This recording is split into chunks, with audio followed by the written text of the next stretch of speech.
Hello and welcome back for a webinar on Neuroanatomy episode 5. My dear friends, we have already finished the anatomy of forebrain and anatomy of midbrain. Today we will deal with anatomy of cerebellum, which is a part of hindbrain. And hindbrain has got three parts: pons, medulla oblongata, and cerebellum. And we have finished pons and of medulla oblongata also, along with the study of midbrain, that was brain stem altogether. Today we will proceed with the study of anatomy of cerebellum. So I welcome you all once again for fifth episode on neuroanatomy. And let me tell you that this is not the last episode, because we have one more episode on neuroanatomy, and that includes the study of spinal cord and cranial nerves and meninges and dural sinuses and blood supply brain and so on. Okay, so I will come for the study of cerebellum. Here you can see an image in which you can see one red color portion, just below the blue color portion, and that one is your cerebellum. Here in this image, I will take you directly to the third, uh, figure here in this slide, and this will show you different parts of the developing brain. That is what we call as secondary brain vesicles. And in the metencephalon, you can see that metencephalon is made up of pons and cerebellum, whereas myelencephalon is made up of medulla oblongata. So your cerebellum is a part of metencephalon. Okay, encephalon wise, cerebellum is a part of metencephalon. But you also know that metencephalon, myelencephalon, they together make a hindbrain, and hindbrain is called as rhombencephalon. So cerebellum is also part of rhombencephalon. Okay. So let us proceed further with the study of cerebellum today. In the beginning of study of neuroanatomy, we had set out, 6 major parts of brain. That is cerebrum and basal nuclei, first part. Then we studied diencephalon in second part. Then we studied midbrain. Then we studied pons, medulla oblongata, and now finally we have come to the cerebellum. So these are the 6 major parts of brain. So brain parts as such we'll get over today. We'll go to the next slide and shows you the 6 divisions of the brain. Here you can see the part of whole brain which is shown in a red color, and this is cerebellum. Cerebellum as compared to cerebrum is very small, so it is also called as small brain or little brain, and cerebrum is called as large brain. Okay, and these are the other parts of the brain. We have already studied those, so we don't want to waste time on that. And in this image you can see a red color portion there in the behind and lower part of the brain, and that is your cerebellum. Lots of pictures I have brought, my students, for you to make understand this part of study of brain very easily. Most of the time questions are asked on cerebellum, like short note on cerebellum. It's a common question. Okay, so what is the real name of cerebellum? That means how this brain name has been derived. Cerebellum. So cerebellum, small brain, little brain, what we call. But meaning of cerebellum means little brain in Latin language. Okay, so there is very small meaning it has actually. So in English we can call it as a little brain. It is the largest part of hindbrain, because hindbrain is made up of 3 parts: pons, medulla oblongata, and cerebellum. And amongst these 3, it is largest. Now, the cerebellum occupies the posterior cranial fossa. So while doing study of skull, I had told you that interior has got 3 fossae: anterior, middle, and posterior. So they are in pairs. And anterior is for frontal lobe of cerebrum. Middle cranial fossa is for, this one is middle cranial fossa. Temporal lobe. So temporal lobe fits into the middle cranial fossa. And posterior cranial fossa is not for occipital lobe of cerebrum, it is for cerebellum. So many times students make this mistake. So don't do that mistake. Posterior cranial fossa is filled with the cerebellum. Above cerebellum there is a posterior most part of the cerebrum, and that is occipital lobe. And that means cerebellum lies behind the pons and medulla oblongata, forming the roof of the fourth ventricle. and it is separated from the posterior part of the cerebrum by tentorium cerebelli. You can see tentorium cerebelli. Tentorium cerebelli is a fold of dura mater, okay, which separates cerebrum from cerebellum. It is located in the transverse fissure of the whole brain. Here you can see the image of real cerebellum, and here you can see the diagram. In these two diagrams, if you compare, this cerebellum is divided into two cerebellar hemispheres by a median structure which is called as vermis. So this is a vermis, just like a cerebrum is divided by corpus callosum into two cerebral hemispheres. Similarly, vermis divides two cerebellar hemispheres. Okay, and each cerebellar hemisphere has got three lobes: anterior lobe, posterior lobe, and there is one flocculonodular lobe here. You can see the nodule in this picture clearly. We'll come to next pictures. It will show you more and more, clear, or clarity will come in front of you. Primary fissure divides anterior lobe from posterior lobe, and flocculonodular lobe is divided by another fissure, and the name of fissure is posterolateral fissure. You can see here. So altogether there are three fissures, but two fissures of prime importance: primary fissure and posterolateral fissure, for division of cerebellar hemispheres into three lobes. Now, two cerebellar hemispheres have got a median vermis in the center. There are two surfaces to the cerebellum, superior and inferior. Superior surface is related to the occipital lobe of cerebrum, between which there is a tentorium cerebelli. And these three fissures, fissura prima means primary fissure, horizontal fissure, and posterolateral fissure, and three lobes in each cerebellar hemisphere, and those are anterior, posterior, and flocculonodular. Okay, so behind the posterior lobe there is a flocculonodular lobe. This is also real cerebellum. You can see in this image, vermis is shown here, anterior lobe is shown here, primary fissure, posterior lobe, and so on. Now let us see the what you call the longitudinal section of brainstem and hindbrain. Here you can see this cerebellum, and this cut portion is showing you a tree-like or leaf-like appearances of vermis. This is vermis. Okay. Another picture to show you the different parts of vermis and different parts of cerebellar hemisphere. So one cerebellar hemisphere you study means you get both altogether. Vermis is divided into lingula and ala, culmen.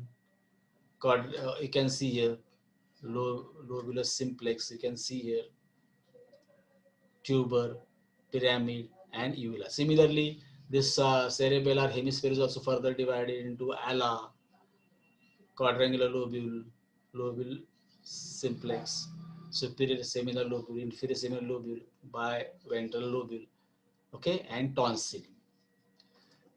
You can see this image properly, and it is shown in three colors. So this pink color is for anterior lobe. So on this side, if you see, you can see anterior lobe, and this brown color is a posterior lobe, and behind brown color there is a flocculonodular lobe.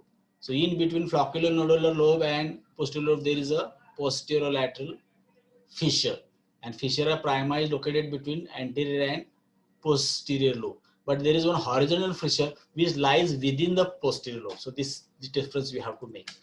Well, these are more external fissures of cerebellum. Cerebellum is located in the posterior cranial fossa.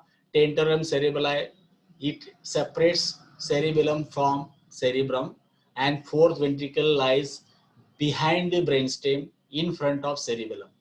And this cerebellum communicates with other structures of brain, brainstem, via superior cerebellar peduncle, middle cerebellar peduncle, and inferior cerebellar peduncle.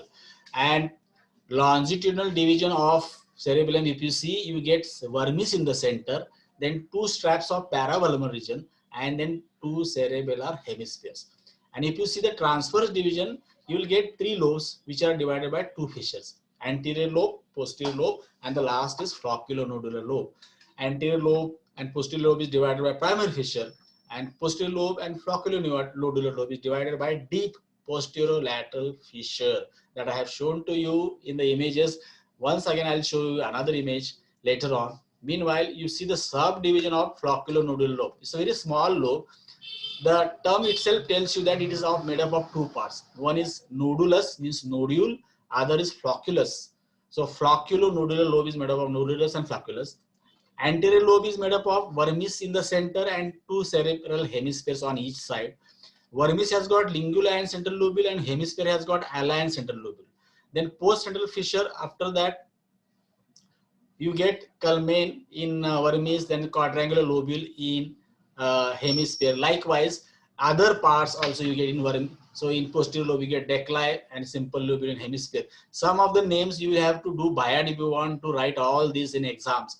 If you want to remember, once upon a time I know that I remembered all this anyhow, like vermis part बघा, decli, folium, tuber, pyramids, uvula असे वरून खाली येतात. Hemisphere part, simple lobule, superior semilar lobule, inferior semilar lobule, gracile lobule, biventral lobule, and tonsil. If you remember these names, it's well and good. Now cerebellum also has got cerebellar cortex and then cerebellar medulla. So in cerebral cortex there are three layers: molecular layer, Purkinje shell layer, and granular layer. And in the medulla there is a corpus medullare or medullary center. And there are deep cerebellar nuclei located in the cerebellum, which are called as fastigial nucleus, nucleus interpositus, emboliform nucleus, globose nucleus, and dentate nucleus. Now, phylogenetically and ontogenetically, the cerebellum is classified into three types. Okay, archae, because it develops in this pattern. Plus, during evolution there has been lot of changes in the present day cerebellum, and that is why we get these three types like archaeocerebellum, paleocerebellum, and neocerebellum. Archae means old and neo means new. So paleo means in between. So once upon a time human beings had got archaeocerebellum. Today's human being has got more neocerebellum. So all three parts are seen in today's cerebellum. And classification by afferent connection and classification of by efferent connection also you get. Afferent means ascending, efferent means descending. Vestibulocerebellum, spinocerebellum, and pontocerebellum. For example, pontocerebellum is cerebellum to pons. Okay. The classification by efferent connection is vermis means in the center, paravermal region means on the side of vermis, and cerebral hemisphere means up in far away from the center. Well, here you can see those three types of cerebellum which I talked about. Archaeocerebellum, in today's cerebellum, it is existing in the form of nodulus. That means flocculonodularचा nodule जो भाग आहे तो archaeocerebellum आहे, म्हणजे खरा cerebellum, एकदम जुना cerebellum.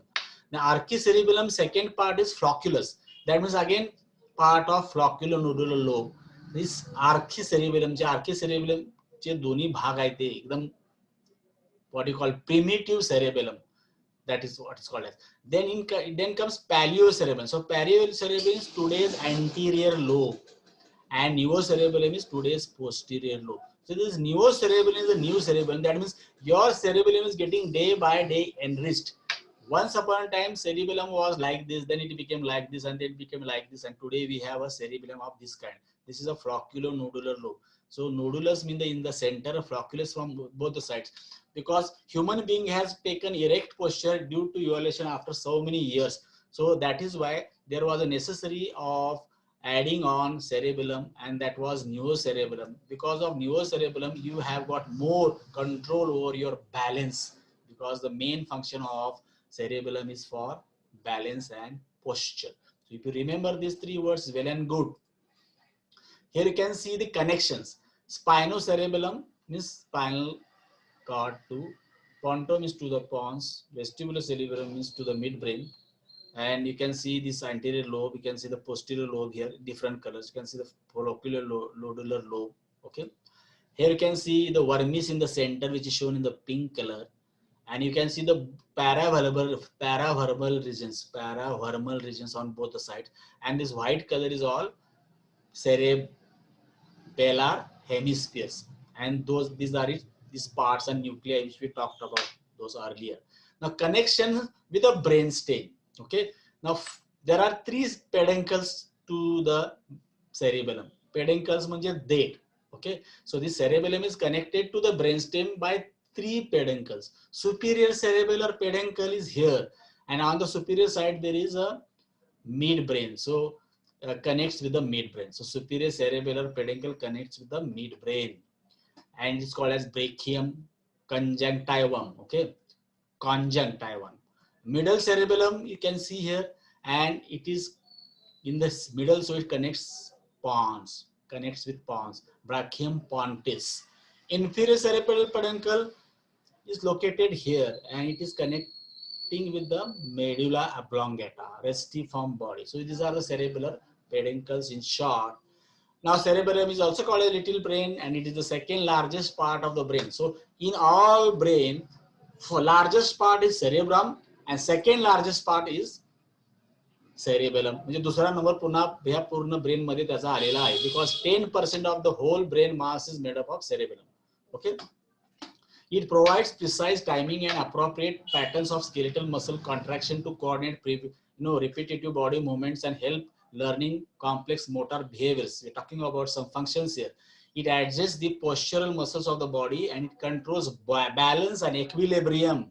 It has got 2 hemispheres covered with the cerebellar cortex. It recognizes and predicts sequence of events. Cerebral activity occurs with subconsciously, as does all processing that occurs outside the cerebral cortex. Cerebellum receives impulses of the intent to initiate voluntary muscle contraction. It monitors all proprioceptive information and visual information about body position. Cerebellar cortex calculates the best way to perform a movement. It programs and fine-tune movements by detecting mismatches in intended and actual movements. When learning to ride a bike, throw a curve ball, or tie your shoe, cerebellum activity is high. So you see fine movements. Okay, here the cerebellum activity is very high. When they become automatic, cerebellum is no longer involved. Now, functions of cerebellum, if you want to say in brief, you have this in front of you through this slide. First is maintenance of balance and equilibrium. So this is a prime function of cerebellum. Then regulation of muscle tone and posture. So whatever posture you get is because of cerebellum. Then coordination of somatic motor activities. Okay. Clinically, the cerebellar disease is manifested by motor disturbances, including inability to stand up, okay, stand upright, okay, straight, and staggering gait. That means gait means एक प्रकारची चाल. Staggering gait म्हणजे हलत डुलत चालण्यासारखी चाल. So you get imbalance there. Hypotonia, the muscle get more relaxed. So hypotonia and failure of coordination. So in case of walking, in case of say dancing, in case of any movement, it requires coordination, and that coordination is lost if there is a disease in the cerebellum. And in short, function of cerebellum are maintenance of equilibrium, means balance, posture, and movements of eyes. Then coordination of half automatic movement of walking and posture maintenance, that is posture of a person and a gait of a person. Okay, चालण्याची पद्धत म्हणजे gait. Then adjustment of muscle tone. So muscle tonicity is adjusted by cerebellum. And motor learning skills are all motor skills like writing, okay, then dancing, then you can say playing games. So these are all motor learning skills, and some cognitive functions also. Here you can see a lady who is doing a balance on a single rope. So this is related to your cerebellum. Cerebellum is sound, you will do a good balance. Of course, it requires a lot of practice. That means you have a cerebellum for this purpose. It is not possible for everyone, even though you have a cerebellum. Then balance maintained on a skate. Okay, skating. The skating is not easy. The skating has to be, skater has to be get trained well. Then only you can do the skating. Skating has got a lot of different types in itself, and that is why this is related to your cerebellum. Here you can see playing table tennis. Playing table tennis is not an easy game. We see the pattern goes right from holding a bat which is upside down, bat is not like this, it is like this. And the game is very fast. Eye movements are to be, concentrated on the ball. Usually ball doesn't see properly in a fast, table tennis, cut, cut. We must have heard about it in Olympic games. And then motor skills in playing various instruments of music. You get lot of, you have to get lot of training for this purpose. To, pipe, pipe which is used for playing music like clarinet, trumpet, all of those instruments, even strings on a guitar, everything. And that is why you get some syndromes of cerebellum if it gets diseased. That is why we'll go for a clinical anatomy, or say applied anatomy of cerebellum in short. One is ataxia. Ataxia means incoordination of movement. If person is suffering from ataxia, we can diagnose as syndrome of a cerebellum, like decomposition of movement, dysmetria, past pointing. These are some of the ataxia types. Gait ataxia, truncal ataxia, titubation. Okay. Then intention tremor. Tremor means, thar. Tremor means trembling. Your fingers get trembling, you get trembling. And then hypotonia, muscles get more relaxed. Nystagmus, movements of eyes. Okay. So some lesions and some diseases I am showing you here. If the archicerebellar has a, say, lesion, it is usually medulloblastoma. Medulloblastoma is a tumor. If paleocerebellar has a lesion, it is usually gait disturbances. And if the neurocerebellar has a lesion, it is hypotonia, ataxia, and tremor. Okay. So here you can see a person who is trying to balance a notebook or a book on his head. You can also try this at home. सरळ चालायचं एका रेषेमध्ये, डोक्यावरती पुस्तक ठेवायचं आणि जाऊन परत यायचं, बघायचं आपला बॅलन्स किती राहतो. Otherwise if you don't have a proper gait, then you have to spread out your legs like this, and the person becomes ataxic. And the people who drink a lot, what you call drunkards, boozing alcohol, will give rise to this drunkard ataxia. Okay, here you can see this is called ataxia, neurocerebral lesion. So drinking too much of alcohol will also lead to hampering of the cerebellum. Now cerebellar ataxia, here I am showing you ataxic gait and the position. Left cerebellar tubule, left cerebellar tumor. This tumor means tumor in the left cerebellum will give rise to sways to the right side in standing position, steady on the right leg, unsteady on the left leg, and ataxic gait. So these are the A, B, C, D. So last is ataxic gait. The person is not able to walk properly. He is falling this side and that side. So that is why this is called as cerebellar ataxia, and it is usually due to left cerebellar tumor. And here I am showing you one baby who is suffering from cerebellar medulloblastoma.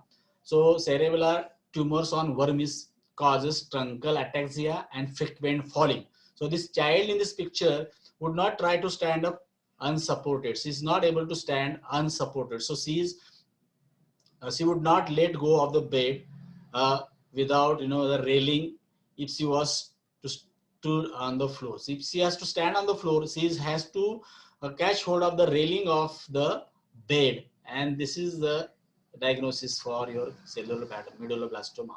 And I think with this we have ended the total cerebellum today, and whole brain study is also almost whole, because spinal cords goes out of brain. So but it is included in neuroanatomy, so we'll study brain, spinal cord, and remaining things which we have skipped in the study of brain, like coverings of the brain, that's called the meninges, and then cranial nerves, 12 pairs of cranial nerves, then blood supply, then venous drainage, and all that stuff we will study in last webinar of neuroanatomy. And let us end here today.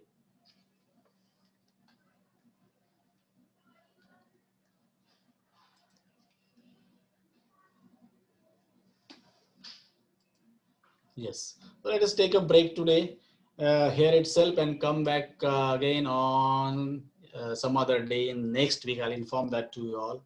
Till then, have a good time. Thank you. Thanks a lot. We have finished this webinar well in time. because there was no interruption of electricity and internet today. Thanks for them also. Thank you.